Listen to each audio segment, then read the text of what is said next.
Loktarogar. Hey everybody, it's Jason Blaha here, everyone's favorite orc mercenary, and it's time for another orc mode workout. And you know, same old, same old.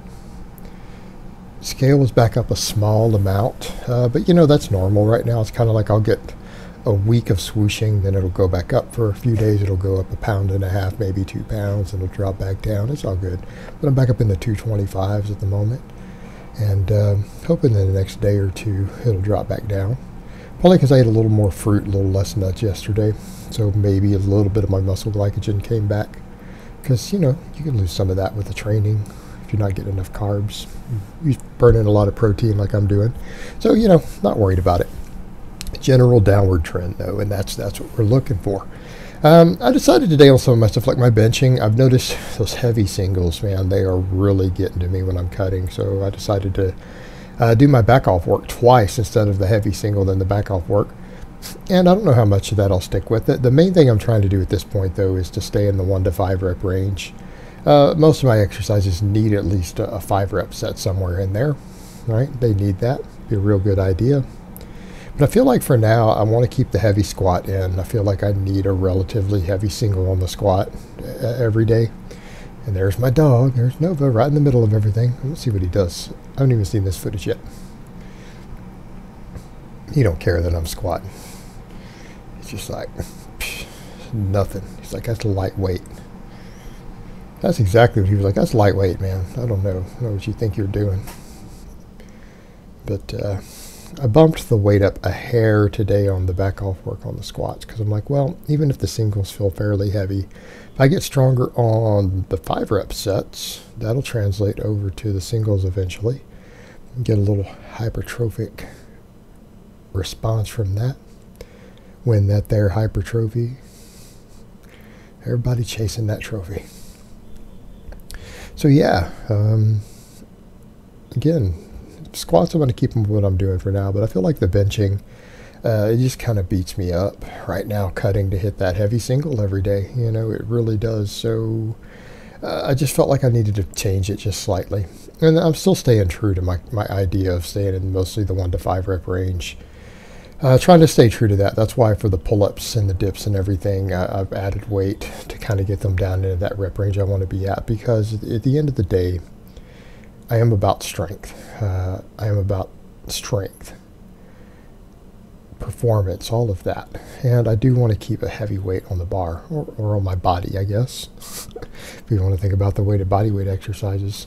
You know, it's that high frequency, big, heavy movements. Picking the most effective movements to help me maintain muscle and strength the best I can and keep dieting down. You know, and the thing is, people keep asking me, what's your long-term target weight, long-term target body fat? I don't have one. I don't have one. I want to be 210 this year. I don't know what body fat percentage that's going to put me at, because we know it's not going to be pure fat loss. You know, so it's like it's another 15 pounds under what I'm at today, right? 15 pounds over, you know, just under 4 months. That's not that difficult to do. That's not extreme. But am I honestly thinking I can lose 15 pounds of pure body fat? I don't know about that. I mean, that's not how this works, unfortunately. Just like you don't gain pure muscle as an advanced lifter, you don't lose pure fat. You got to accept that. Now, some of that's intermuscular water loss and other stuff too, so, you know, I could just refeed myself back up a few pounds and probably regain lost lean mass. But, you know, the thing here is that I want to be as strong as possible at whatever body weight I get to, right? And that's the main goal, and that means retaining muscle. That means also keeping a pretty heavy weight on the bar. Yeah, it might be some of these exercises I go to straight 4 or 5 reps, you know, like I did on the bench today. I might have to do that. That's okay. That's still good strength work. That still carries over to a 1 rep max, doesn't it? Yeah. You get real strong at doing 5, your max will go up. But I'm getting a little more volume in. It lets me squeeze this in, you know, without spending as much time having to train, even though I'm doing it 5 days a week. Yeah, it's kind of nice. And today was one of those days where I got my workout done real quick. Like, I was finished training by 1 o'clock today, but Brittany got home. We wanted to go shooting. So we made a quick trip to the range, made a trip to the grocery store. Then I got back, and now over here voicing over. But I like how today went, and I think some of it because I didn't do much in the way of singles other than the squat. I feel like I got all my training done really early. Like I actually did my squatting and my benching like 9-10 o'clock this morning, and I took care of some other business, ended up taking a power nap, cooking, all this other stuff, and then at noon I jumped up and did my deadlift, my pull-ups, and my dips, right? So that's what I did. And I don't know, the hook grip hurt today, and I think it's because, again, I set the hook slightly different, and it wasn't a problem as far as holding it, but it is a problem in terms of pain and possible compromising the skin a little bit. So that was interesting. I don't know, and it's just going to take me months and months of messing with this hook grip to really get it where I want it. And that's the beauty of doing a nice long cut, to where I don't have to be doing a lot of weight or a lot of volume on the deadlift while I'm working on this. That just gives me a good opportunity to just practice this hook grip without worrying about the fact of pushing the bleeding edge on the performance on my deadlift. That is kind of nice, and I am happy about that fact. I'm very happy about that fact, because that is something that's concerned me, getting this hook grip down. You know, a lot of people say stuff like, well, why do you care about the hook grip if you're never going to compete again? Because I wouldn't rule out me competing again. I mean, let's be realistic here. I'm a competitor. Now, here's what we need to remember with that also. People say, oh yeah, man, when are you going to compete? I don't know. I don't actually know.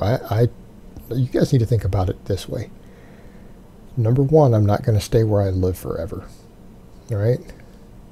Until I get moved from where I'm at now, I'm definitely not doing any meets. You know, I feel like I need to reestablish myself, you know, as far as different stuff, because I'm going to get into all my personal life, but I'm not going to stay where I'm living forever. And number two, I don't want my people who hate me out there to really get ahead of me and start harassing federations or events. And so I don't even know how I'm going to work with that yet. Like, that's going to take a lot of thought. But the beauty of the way I train is that at any point, once I get down to a better body weight and I keep working on my strength and working on my singles, I can go compete at any time I want. I won't need to peak. So I won't need to jump up and say, hey guys, I got a powerlifting meet coming. All right? There won't be a need to say that, and there won't be a need to talk about what federations or which meets or anything else, so that I don't have to deal with the harassment that comes with that. You know, and then I can just do my thing, and then if I want to compete, I can just walk in and compete. That's the beauty of doing heavy training and daily on your big lifts year-round. That's one of the perks of training like this. You don't have to peak, per se, for competitions. You're close to competition ready all the time. Once you've established, you know, the base. I'm not kind of where I want to be right now, but you know, you eventually get to that point, and you can just walk in and compete. You just need to make sure you make weight, right? So yeah, I'll almost certainly compete again, but it won't be this year. So anyone who's planning on, oh man, we need to figure out and try to get ahead of him with it, I'm not competing this year. You guys don't got to worry about it.